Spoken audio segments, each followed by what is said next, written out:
Hello good afternoon. आज चाहिँ हामी चाहिँ साथी र म हामी चाहिँ सिस्टरको ट्रिट छ। हाम्रो सिस्टरको फेयरवेल हुनु आँटेको छ, यो महिना लास्ट हो।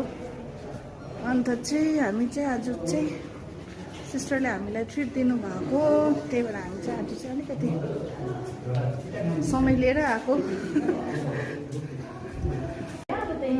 अब माथि जाँदैछु हामीहरू सिस्टरकोमा,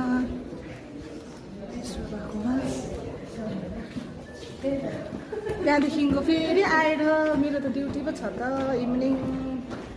यहाँ त दिदीहरूलाई छुट्टी छ, नवीनता दिदीको छुट्टी, साथीको पनि छुट्टी, मेरो मात्रै छ ड्युटी चाहिँ।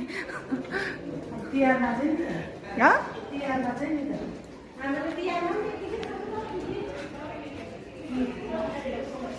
जाँदैछु, भोक पनि लाग्यो, 4:30 हुन आँट्यो त अन्त है। हामी चाहिँ आइपुग्यो यहाँनिर। हेलो भनिदिनुहोस् न भाइ। यहाँनिर सबजना बसिरहेको छ। यहाँ चाहिँ हाम्रो सिस्टर, यो मेरो मिस्टर। हामी चाहिँ खाना खाएर आएको अहिले। दिदीहरू यहाँ छ। हेलो। बेसी अगाडि कि बेसी आइटम भएर त खानै सकेन, डम्म भयो देखेर।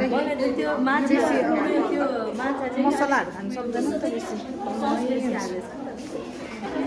अब आइपुग्यो ड्युटी, अब ड्रेस चेन्ज गरेर लाग्नुपर्छ काममा।